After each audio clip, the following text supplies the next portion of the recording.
안녕하십니까? 우선 서울신용보증재단 2021년도 신입직원 채용에 관심 가져주시는 모든 분들께 진심으로 감사의 말씀을 드립니다. 저는 이번 채용을 담당하게 된 인사부 조용훈 과장입니다.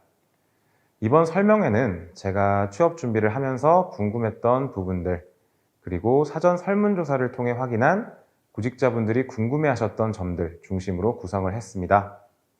여러분들이 준비하시는 데 있어 조금이나마 보탬이 될 수 있으면 좋겠습니다. 여러분들은 서울신용보증재단 하면 어떤 이미지가 떠오르시나요? 서울에서만 근무할 수 있는 금융공기업. 아마 대부분이 이런 느낌을 가지고 계시지 않을까 싶습니다. 다수의 공기업들이 본사를 지방으로 옮기면서 저희 재단의 이러한 이미지는 취업 준비생분들께 굉장히 매력적으로 다가왔을 겁니다. 우선 이 이미지에 대해서 답변을 드려보겠습니다. 서울에서만 근무할 수 있는, 네, 맞습니다. 저희는 관련 법에 따라서 서울 시내에서만 사업을 할 수 있습니다. 입사하시게 되면 서울 시내의 본점 또는 영업점에서만 근무를 하시게 됩니다. 서울이 워낙 크다 보니 영업점 간 거리가 가깝다고 할 수는 없겠지만 이사를 해야 될 정도의 이동이 없다는 점과 대한민국의 수도 서울에서만 근무를 할 수 있다는 점은 직장으로서 굉장히 매력적인 요소입니다. 두 번째, 금융공기업. 아쉽게도 재단은 통용되는 금융공기업은 아닙니다. 재단은 서울특별시로부터 출연을 받는 출연기관으로서 서울경제 활성화라는 설립 목적을 가진 공적 보증기관입니다. 그런데 이렇게 말씀드려도 도대체 뭐 하는 회사야? 라고 부모님이 물으신다면 답변하기가 쉽지는 않죠. 직접 자영업을 해보신 분들이 아니라면 아직까지 저희 재단은 조금은 생소한 기관인 것 같습니다. 하지만 그동안 재단이 걸어왔던 길을 함께 보신다면 조금은 더 친숙하게 다가갈 수 있을 것 같습니다. 2008년도 미국발 금융위기 당시 7,500억 원, 2015년 메르스 창궐에 따라 피해 기업의 지원에 1조 6천억 원, 2018년 최저임금 인상에 따른 경영 애로 기업 지원에 1조 3천억 원, 그리고 작년 코로나19 피해 기업 지원에 5조 1천억 원 등 저희는 위기 상황이 발생할 때마다 적재적소의 유동성의 공급을 통해 서울특별시 경제의 근간을 이루고 있는 소기업 소상공인의 동반자 역할을 수행해 왔습니다. 그러면 이렇게 신용보증만 하고 끝이냐? 그렇지 않죠. 저희는 창업부터 폐업에 이르기까지 보증 지원뿐만 아니라 다양한 교육, 컨설팅, 현장 체험 등 맞춤형 종합 지원을 실시합니다. 이런 종합 지원을 통해 재단의 지원을 받은 업체의 창업 후 5년 생존율은 서울시 전체 평균 대비 10%포인트를 상회하고 있습니다. 최근에는 개별 사업체 지원을 넘어서 지역 상권 활성화 사업도 활발하게 추진하고 있습니다. 서울시 25개 자치구별로 경영지원팀을 운영하면서 지역구청, 상인회, 대학교와 협의체를 구성해서 지역 상권의 특성을 반영한 맞춤형 활성화 사업의 리더 역할을 수행하고 있습니다. 특히 관악구와 서울신용보증재단이 협업하여 진행하고 있는 별빛 신사리 상권 르네상스 사업은 총 715개의 사업체와 3개의 상권을 대상으로 진행되는 대표적인 상권 활성화 사업입니다. 지역 상인회부터 관악구청, 서울대학교까지 재단이 주도하는 협의체 안에서 각자의 역할을 수행하며 관악구 상권 르네상스를 불러오기 위해 최선을 다하고 있습니다. 정리하자면 저희 재단은 서울에서만 근무할 수 있는 소기업, 소상공인 종합지원 플랫폼 기관이라고 할 수 있겠습니다. 어떤가요? 많은 분들이 가고 싶어 하시는 금융공기업보다 더 역동적이고 성장 가능성이 커 보이지 않으시나요? 제 말에 공감하신다면 지금 바로 서울신용보증재단 신입직원 채용 공고를 함께 보시겠습니다. 재단의 채용을 한마디로 정의한다면 보이지 않는 것을 보는 블라인드 채용이라고 말하고 싶습니다. 재단은 2017년 신입직원 채용부터 선제적으로 블라인드 채용을 실시해왔고 해를 거듭할수록 더 체계적이고 정확한 블라인드 채용을 운영해 왔습니다. 특히 1차 서류 전형을 통한 차별 유발 요소의 완전 차단은 재단 채용의 트레이드마크로 자리 잡았습니다. 결과적으로 2017년부터 2020년까지 5급 신입 직원 수 대비 출신 대학교 수가 꾸준히 증가해 왔고, 신입 직원의 블라인드 채용 만족도 또한 지속적으로 상승했습니다. 여러분들의 직무 역량과 잠재력 외에는 그 어떤 것도 보려고도 판단하려고도 하지 않을 것을 약속드리겠습니다. 그러면 이제 여러분들이 정말 궁금해하실 21년도 신입 직원 채용에 대해서 얘기를 해볼까 합니다. 채용 인원은 총 19명으로 5급 13명, 6급 6명의 일반 직원을 채용합니다. 5급 13명은 일반 전형 9명, 변호사 전형 3명, 전산 전형 1명으로 구성되고, 6급은 6명 전원, 고교 전형으로 진행됩니다. 일반 전형을 제외한 특별 전형들은 특별한 자격 요건이 존재하기 때문에 꼭 확인해 주실 것을 부탁드립니다. 채용 절차는 서류 전형, 필기 시험, 면접 시험으로 구성이 되고, 전형별 선발 배수는 다음과 같습니다. 서류 전형 선발 배수는 기존 채용에 비해 확대된 30배수로 운영하기 때문에 더 최대한 많은 분들께 필기시험 응시 기회를 부여하게 됩니다. 기존 채용과 달라진 점을 간단하게 설명드리면, 우선 1차 서류 전형 평가표가 소폭 변경되었고요. 필기시험 전공시험 과목의 문제수가 소폭 변경되었습니다. 그리고 1차 면접 시험에 발표 면접이 추가되었습니다. 세부적인 내용은 전형별 안내 시 설명을 드리도록 하겠습니다.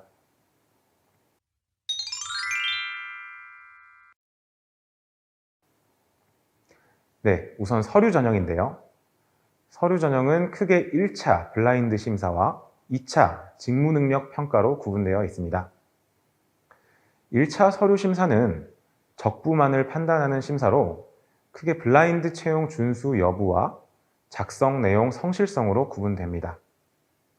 저희 평가표는 공고문을 통해서 구체적으로 공개를 하고 있고, 평가 요소별 탈락 사례들은 재단 채용 홈페이지 공지사항에 게시하고 있기 때문에 자기소개서 작성 전에 꼭 확인해 보실 것을 부탁드립니다.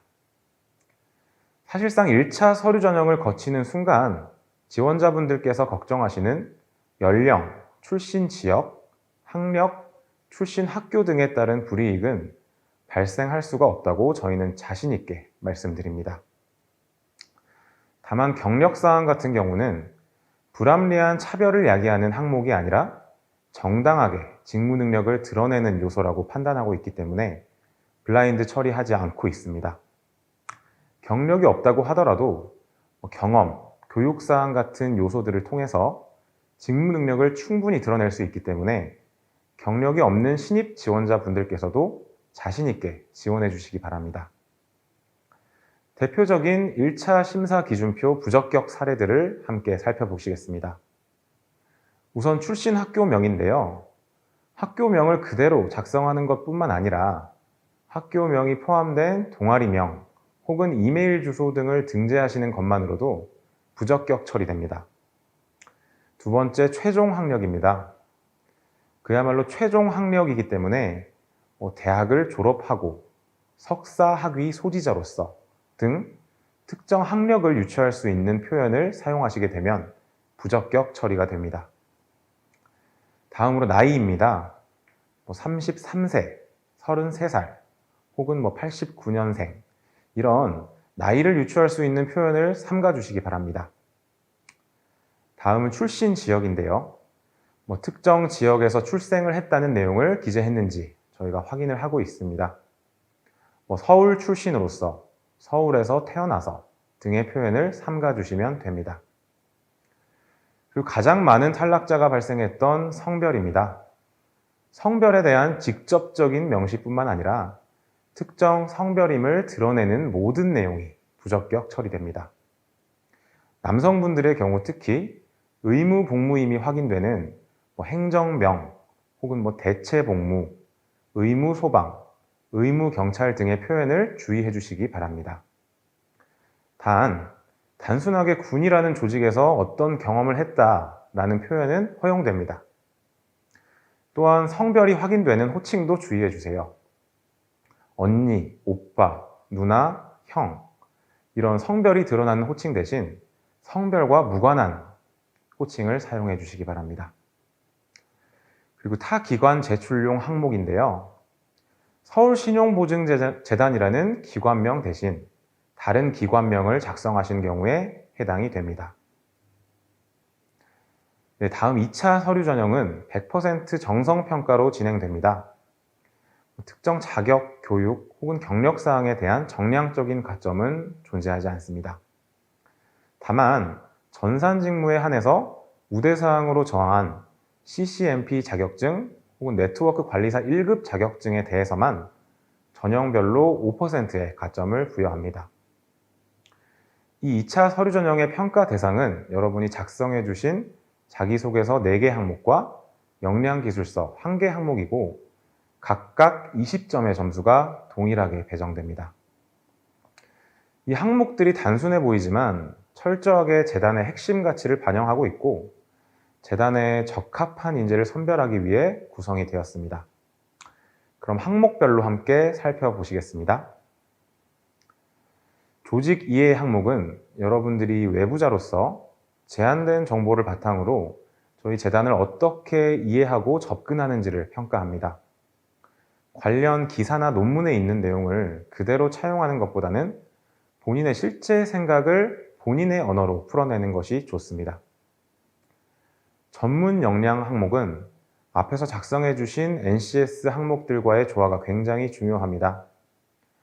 본인이 가지고 있는 경력, 경험, 교육을 통해서 어떻게 차별화된 경쟁력을 가지게 되었는지, 더 나아가 그 경쟁력을 재단에서 어떻게 발휘할지를 구체적으로 작성해 주시기 바랍니다. 문제 해결 항목은 조직에서의 팀워크 능력을 평가합니다. 갈등 상황에서 어떤 식으로 그 갈등을 중재했는지 과정과 결과 중심으로 기술하시면 됩니다. 경력이 없으셔도 어떠한 조직에서든 갈등을 해결한 경험을 작성해 주세요. 그 해결 과정 자체에 대해서 평가를 합니다. 다음은 직업윤리 항목입니다. 쉽게 말하면 조직 적합도를 판단하는 항목인데요.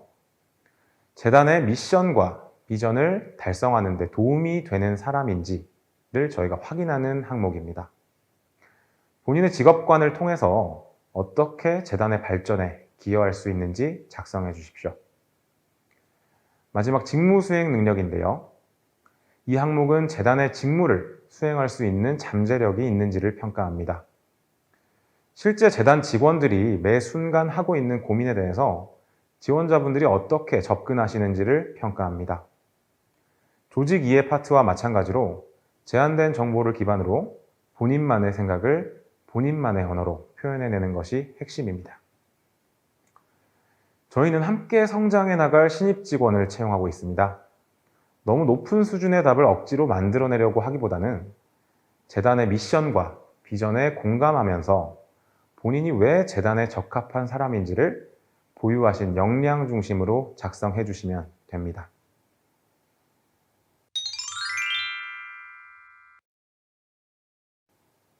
네, 다음은 필기시험인데요. 필기시험은 총 3교시로 구성되며 크게 1차 시험인 전공과 NCS, 그리고 2차 시험인 논술로 나뉩니다. 참고로 전문 자격증을 보유한 자를 대상으로 하는 변호사 전형과 전산 전형은 1교시 전공시험이 생략됩니다. 네, 우선 1차 시험인 전공시험부터 살펴보겠습니다. 전공시험은 재단의 핵심 직무인 신용보증지원, 재기지원, 경영지원을 수행할 수 있는 학문적 역량을 갖추고 있는지 확인하는 시험입니다. 따라서 해당 과목과 재단 직무와의 연관성을 고려하면서 학습하시게 된다면 더 효율적인 대비가 가능할 것입니다.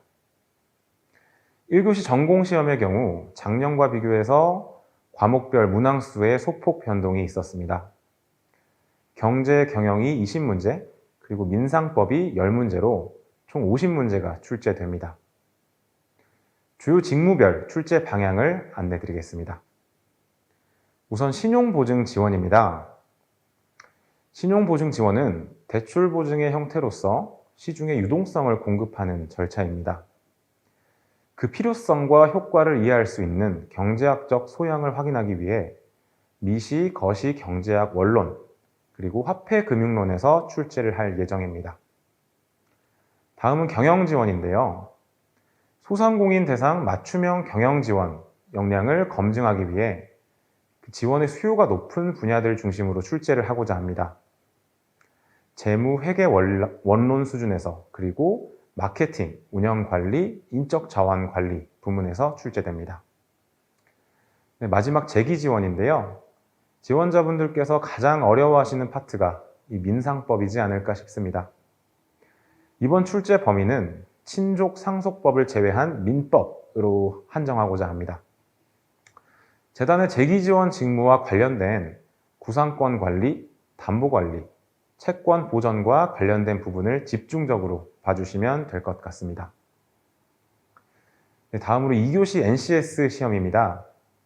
NCS 시험은 재단 직무와 관련된 5개 능력 단위에 대한 객관식 시험으로 진행됩니다. 문항 구성과 시간은 작년과 완전하게 동일합니다.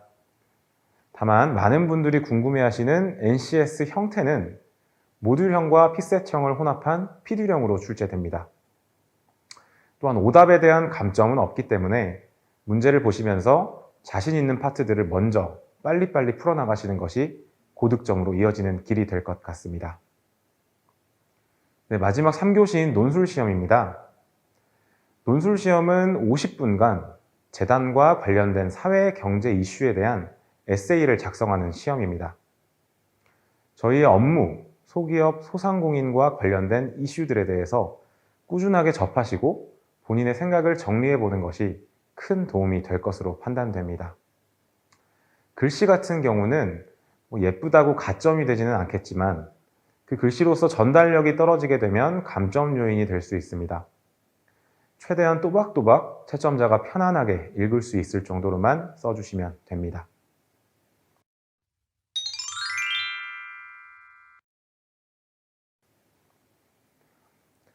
네, 이제 드디어 면접시험인데요.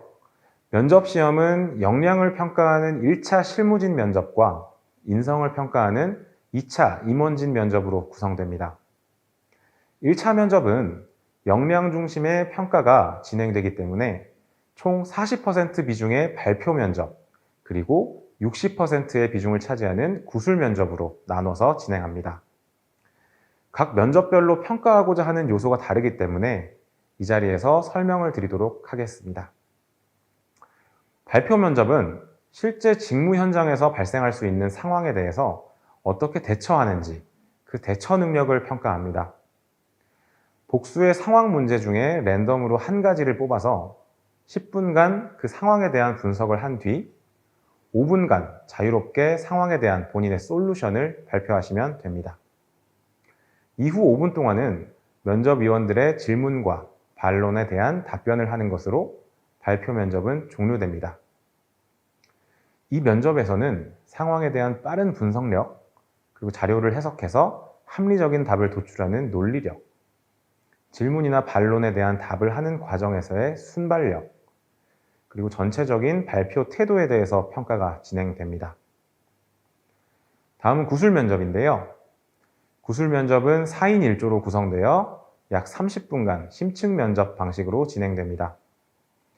평가 관점은 재단의 4가지 인재상에 지원자가 부합하는지가 바로 핵심입니다. 작성해 주신 자기소개서, 역량기술서, 그리고 NCS 입력사항을 기반으로 구조화된 질문을 드리게 됩니다. 제가 담당자로서 드리고 싶은 말씀은 여러분의 경력, 경험, 교육을 그 자체에서 답하는 것만으로 끝내지 마시고 재단의 직무와 연결지어서 본인이 왜 재단의 직원이 되어야 하는지를 어필해 주시기 바랍니다. 1차 면접 합격자들은 모두 AI 면접을 치르게 됩니다. AI 면접은 뇌과학 기반 직무 적합성 검사로서 사람이 보지 못하는 개인의 성향과 직무 적합도를 분석하는 검사입니다. 이 검사 결과는 2차 최종 면접의 참고 자료로만 제공되고 합격을 결정하는 요소로 활용되지는 않습니다. 최대한 본인의 성향을 왜곡하지 않고 솔직하게 응시할 때 높은 신뢰도가 나타나기 때문에 기존의 인적성 검사와 마찬가지로 솔직하고 차분하게 응시하는 것이 포인트입니다. 네, 마지막 관문인 임원진 면접입니다. 사실 이 단계까지 오신 지원자분들은 모두 다양한 전형을 통해서 본인의 역량을 증명해 주신 분들입니다. 임원진의 관점에서 과연 서울신용보증재단이라는 조직에 가장 적합한 사람이 누구인지를 판단하는 자리입니다. 직무 적합도, 조직 융화력, 태도, 표현력의 관점에서 지원자분들이 어필해 주신 다양한 경험과 경력, 그리고 교육사항, 에세이를 중심으로 종합적인 평가가 진행됩니다. 네, 지금까지 재단의 채용 절차에 대한 세부적인 안내와 함께 궁금하셨던 부분들에 대한 답변을 드렸는데요. 마지막으로 채용 전반에 대한 몇몇 질문과 오해에 대해서 답변을 드리면서 1부를 마치려고 합니다.